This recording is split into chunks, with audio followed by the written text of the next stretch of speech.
좋은 아침입니다. 아침에 하나 뉴스 종합 비타민 아침엔 매일경제 김은미입니다. 오늘의 일면 같이 들어가 보실까요? 매일경제입니다. 저출생발 가구의 소멸. 2039년부터 집값이 절벽이 될 거다라는 게 오늘 매일경제 일면입니다. 이게 대체 무슨 얘기냐?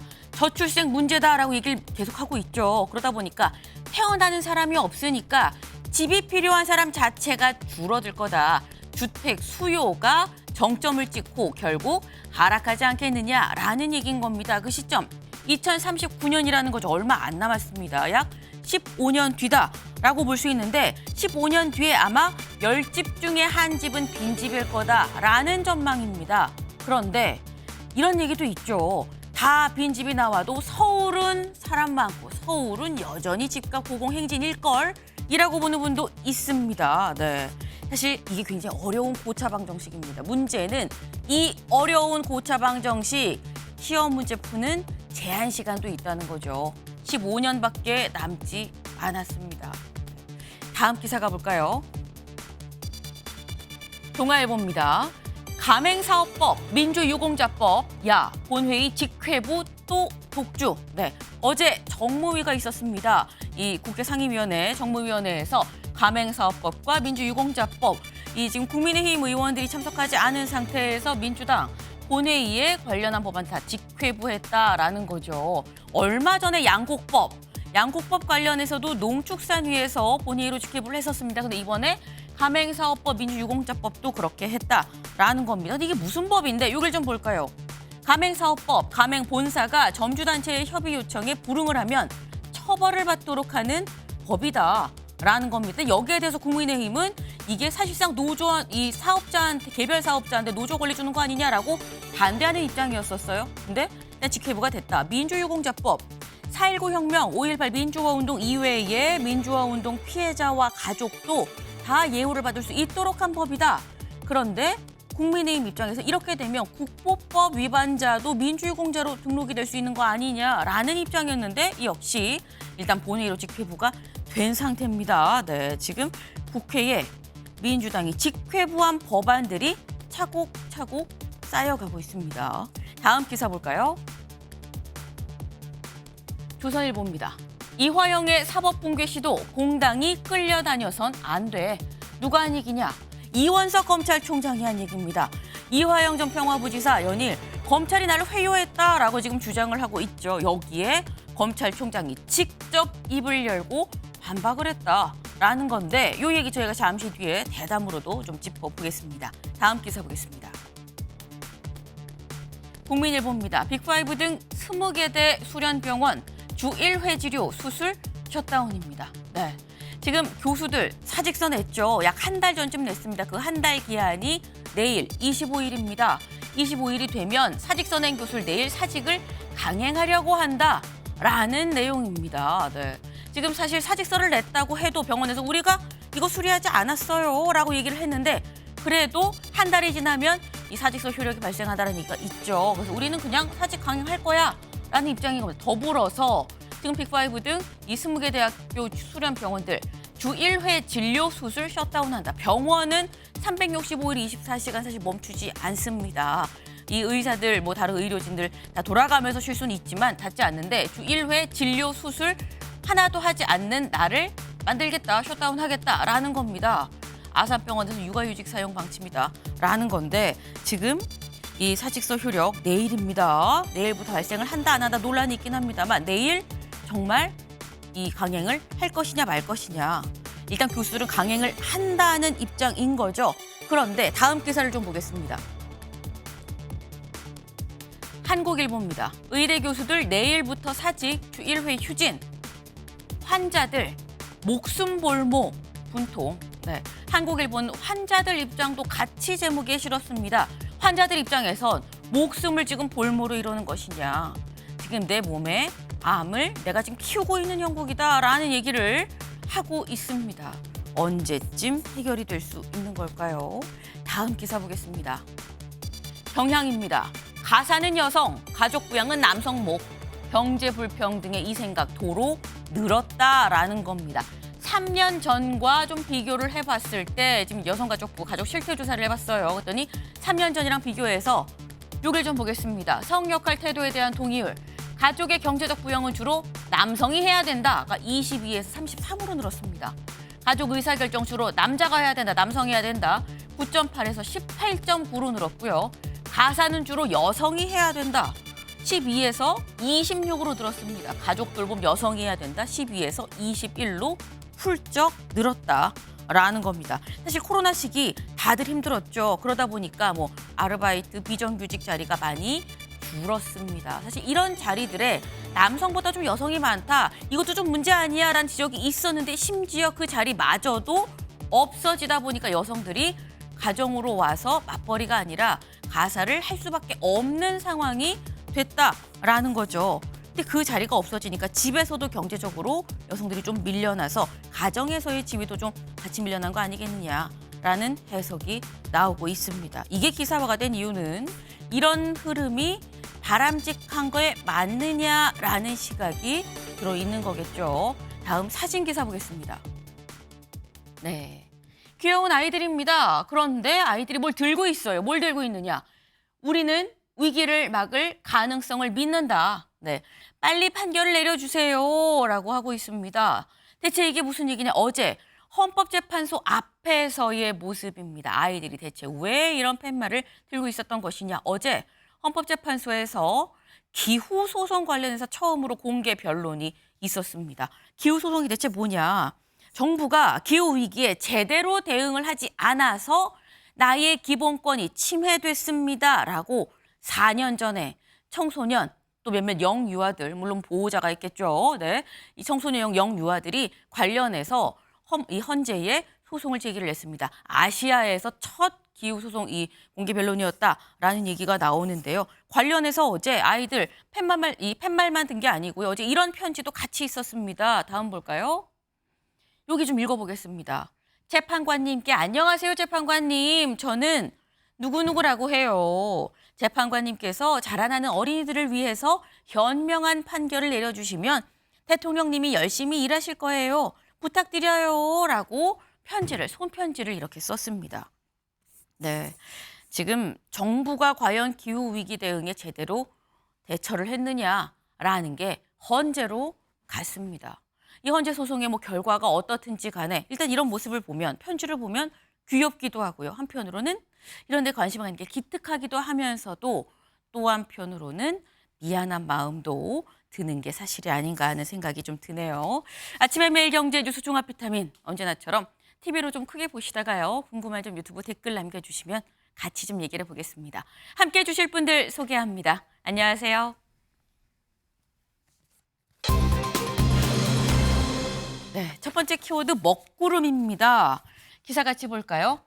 야 25만 원 특검 강경기류 영수회담에 먹구름. 네, 영수회담 합시다라고 얘기가 모아졌습니다.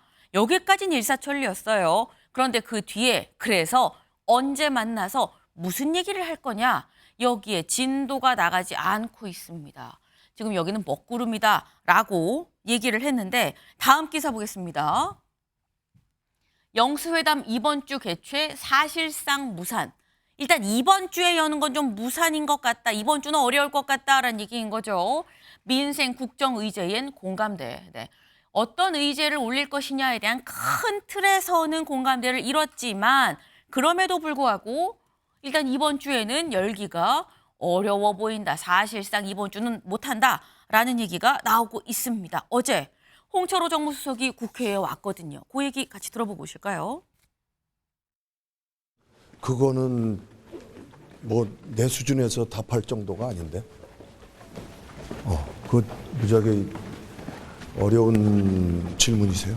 그거 답변하기가 그리고 우선 내 생각 자체가 정리가 돼 있질 않아, 그 문제는. 네, 지금 뭐 25만 원 뭐 지원금 이거 뭐 내가 얘기할 수 있는 것도 아니고 좀 어려워요라고 얘기를 하고 있습니다. 아직 만나기 전인 상황이긴 해요. 그런데 그 얘기를 할 수 있을 것인가, 의제를 올릴 수 있을 것인가, 말을 굉장히 아끼는 것 같다라는 생각이 들죠. 그러면 민주당에서는 뭐라고 얘기를 하느냐. 네, 어제 실무회동 직후에 한 얘기입니다. 지금 권혁기 정무기획실장의 이 얘기인데 기자들이 물어봤어요. 네. 무슨 내용이에요? 했더니 이게 회동 특성상 세부 내용을 말씀드릴 수가 없습니다라고 얘기했어요. 하지만 그렇다고 해서 기자들이 질문을 안 하진 않죠. 계속 물어봤습니다. 민생 현황 올라갔어요. 끝. 이채양명주 요거 들어가는 겁니까? 끝. 2차 회동은 언제예요? 안 정해졌습니다. 회동 분위기는 진지했습니다. 라고 얘기를 했습니다. 지금 얘기를 보면 끝 이 얘기만 해요. 말을 할 수 없어. 요 얘기인 거죠. 다만 분위기가 진지했다. 그리고 다음 이 실무회동 날짜가 정해지지 않았다라는 겁니다. 지금 분위기가 최소영 위원님 네. 이게 좀 뭐 순탄하게 쑥 물 흐르듯 가는 것 같지는 않아 보입니다. 사실 근데 좀 물리적으로 그럴 수밖에 없는 사안도 있는 게 정무수석이 바뀌었잖아요. 그러니까 네. 어저께 첫 만남은 어쩌면 약간 상견례 성격도 조금 있다고 봐야겠죠. 그러니까 그 바로 직전까지는 이제 그 한호섭 정무수석이 하다가 네. 갑자기 하루 만에 바뀌었는데 거기서 그냥 진도가 또 이만큼 나간다는 것도 사실은 우리가 기대하기 좀 무리가 있었을 것 같아요. 그러니까 홍철호 정무수석이 얘기했던 것처럼 일단 내 생각이 정리되지 않았다. 거기에 좀 핵심이 있는 것 같아요. 네. 근데 저는 어쨌든 여야가 그러니까 지금 힘겨루기라는 건 분명해 보여요. 왜냐하면 야당 입장에서는 무언가 이번 총선에서 확인된 민생에 대한 의제를 갖고 가서 특히나 25만 원 전 국민 재난지원금 이거는 이재명 대표의 사실상에 어찌 보면 지도자로서 보여줄 수 있는 상징적인 부분이기 때문에 여기에 대한 네. 민생의 성과를 챙겨야 되겠다는 거고 대통령실도 제가 보기에 아마 이 문제를 의제에 올리진 않겠다가 아닐 겁니다. 다만 그럼 지원 대상을 어디까지 할 거냐 그다음에 금액은 어디까지 할까 이런 세부적인 것 때문에 약간 힘겨루기가 있겠지만 저는 파국 자체로 가지 않을 거라 봅니다. 왜냐하면 우리가 차라리 뭐 빅딜이 뭐 안 되면 스몰딜이라도 해야지. 네. 만약 노딜 돼보세요. 이거는 심각한 거 아닙니까? 그러면 양쪽의 입장차만 확인했다는 최악의 경우가 나오면 네. 이건 안 되잖아요. 그렇기 때문에 저는 기본적으로 이번 주는 조금 물리적으로 어려울 것 같은데 다음 주 정도로 예상하고 있고 이번 주는 또 루마니아 대통령 방한, 이재명 대표 재판 이런 것들이 있어서 네. 조금 저는 속도를 조절하는 게 아닌가 싶어서 어쨌든 저는 진행은 할 것이다. 다만 이번 주 안에 어느 정도 실무선에서의 가닥을 잡은 다음에 네. 다음 주 초 정도가 아마 저는 그 영수회담이 이루어지는 성사 타이밍이 아닌가 저는 그렇게 전망합니다. 지금 말씀 중에 저는 요게 제일 중요한 것 같습니다. 빅딜은 아니어도 스몰딜은 나와야지 노딜이면 이건 심각한 거 아니냐. 심각한 게 어느 한쪽이 심각한 게 양쪽 다 심각한 거일 수도 있다라는 거예요. 뭐 아까 파국이란 표현도 쓰셨습니다. 양쪽 다 이번 회담에서 뭔가를 도출해내야 되는 어떤 부담감을 좀 갖고 있는 상태에서 둘 다 만나는 거다라는 얘기셨는데 아까 조선일보 기사 좀 다시 보겠습니다. 네. 지금 여기 보면 이런 내용이 있어요. 민주당은 이태원 참사 특별법 등 야권이 추진한 각종 법안에 윤 대통령이 제2요구권, 거부권을 행사한 데에 대한 사과, 해병대 최상병 특검법 수용 등도 요구한 것으로 알려졌다. 요런 얘기가 어제 실무회동에서 나왔다 핫터다, 나왔다 더라, 전해졌다, 알려졌다입니다. 장현미 변호사님. 네. 민주당에서는 지금 요거인 것 같아요. 일단 뭐 최상병 특검 얘기는 있을 수 있다라고 얘기 나왔었는데 그동안 대통령이 거부권 행사한 거에 대해서 일단 사과하고 시작합시다라는 입장인 겁니까?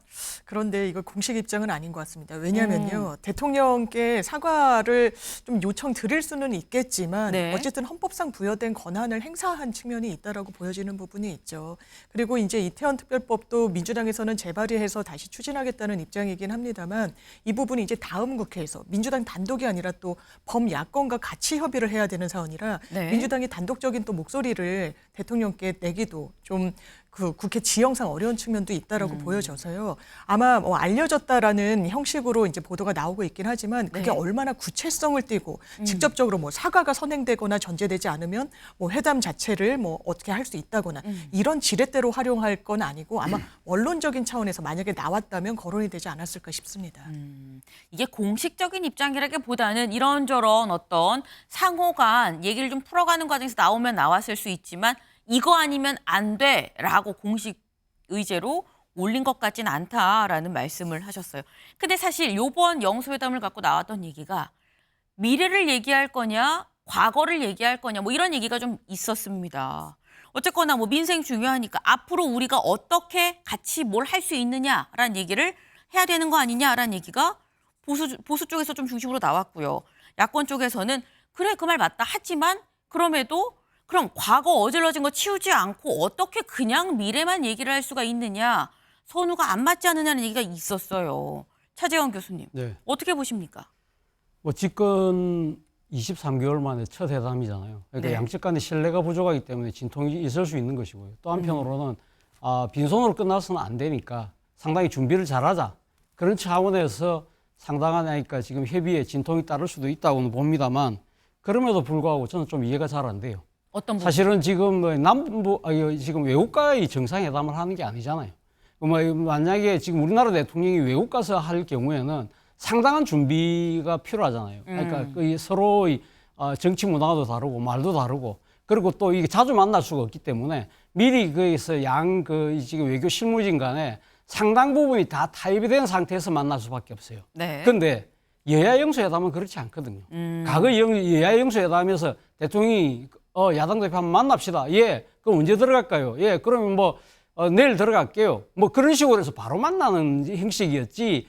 이런 식으로 이렇게 양측의 실무진이 만나서 물론 그런 경우도 있긴 있었어요. 있긴 있었지만, 그러니까 지금 영수가 어떤 이야기를 하고 어느 선까지 그러니까 지금 문제를 만들어 놓고 해결해 놓고 이런 식의 만남 자체가 거의 없었거든요. 사실은 지금 윤석열 대통령도 지금 이재명 대표하고 일회성 담판하려고 하는 게 아니잖아요. 본인도 그 이야기 하잖아요. 차도 마시고 밥도 먹고 언제든지 이야기하고 자신의 휴대폰에 이재명 대표 이제 전화번호도 앉아 저장을 해놨으니까 네. 자주 앉아니까 필요할 때마다 통화를 하겠다는 거잖아요. 그렇다고 한다면 저는 이런 지금 이제 의제와 그리고 또 그 의제에 따른 내용의 수준을 어느까지 가느냐 부분은 그러니까 이 지금 대통령과 야당 대표에게 맡기는 것이 맞다. 굳이 실무진들이 그까지 이야기할 필요가 있겠냐라는 생각이 좀 이해가 잘 안 돼요. 네. 만나기로 했으면 만납시다. 그러죠. 지금 갈까요? 그래서 쭉 들어가면 되는 거지. 이게 뭘 얘기할지, 얼마큼 얘기를 할지, 어느 정도 얘기를 맺어놓고 이 얼굴을 비칠지 이게 안 맞는 거 아니냐. 우리가 지금 순방가냐. 이런 말씀을 지금 하셨어요. 네. 근데 그러면서 하신 말씀이 윤 대통령이 이재명 대표 휴대전화 번호도 저장했다지 않느냐라고 말씀을 하셨습니다. 오늘 보도가 있었습니다. 기사 볼까요? 윤 대통령 이재명 폰번호 저장했다. 언제든 국정 논의할 것. 윤 대통령이 참모진들한테 이런 얘기를 했다라는 거예요. 직접 이재명 대표한테 전해서 우리 만납시다라고 얘기하고 난 다음에 내가 이 번호 저장해놨다. 내가 언제든 만나서 좀 국정을 얘기할 수 전화든 만나서든 국정을 논의하겠다라고 지금 얘기를 했다라는 겁니다. 근데 이걸 보면 뭔가 지금 계속 야당이랑 좀 소통을 하겠다라는 얘기가 어제도 비슷한 얘기가 나왔고요. 오늘도 또 나왔습니다. 근데 이 얘기인 즉슨 장윤미 변호사님. 네. 우리 바뀔 거야. 손 좀 잡아줘. 약간 이런 느낌이거든요. 어떻게 그렇죠. 보세요? 대통령께서 사실 최근에 이제는 정치를 좀 해보려고 한다 이런 취지의 말씀을 하셨다라고 하고 얼마 전에 비서실장을 직접 소개하는 자리에서 기자로부터 같은 질문을 받기도 했는데 부인하지 않으셨고요. 이 의미는 그 맥락을 보면 앞으로는 좀 협치하겠다. 야당과도 대화하겠다. 그리고 관련 기사를 보면 이재명 대표의 핸드폰을 저장시켜 놓은 것뿐만 아니라 이재명 대표를 만난 이후에도 야당 의원들 충분히 만날 수 있다. 그래서 내가 대화도 듣고 어떤 걸 원하는지 좀 소통해 나가겠다. 이게 정말 달라진 기류인 것 같아요. 그리고 대통령께서 거기에 부합하게 어쨌든 기자들과 질의응답도 최근에 갖기도 하셨고 그렇다면 민주당도 이 부분과 관련해서 대통령에 대한 비토 목소리만 낼 수는 없는 거 아니겠습니까? 같이 호응하고 또 5년 내내 여소야대 국면에서 국정 운영을 하셔야 되는 현실을 감안했을 때 네. 민주당을 안 만날 수도 없는 것이고요. 한 가지 바람은 이제 더 나아가서 개혁신당도 있고 조국혁신당 아마 만나는 거 껄끄러우실 겁니다. 어떤 인간적인 그런 부분도 있을 거고요. 하지만 국정 운영의 주체이자 책임자고 리더시기 때문에 야당도 가리지 않고 이제 만날 수밖에 없는 국면이 된 것 같습니다.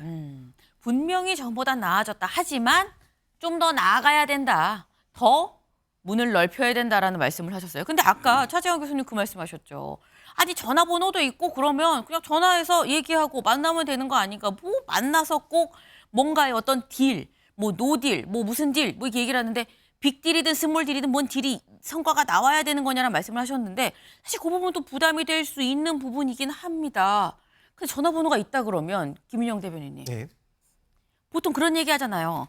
바람 투 탑이 안 되면 탑 투 바람으로 그냥 위에 선에서 확 만나서 해결하면 되는 거 아니냐.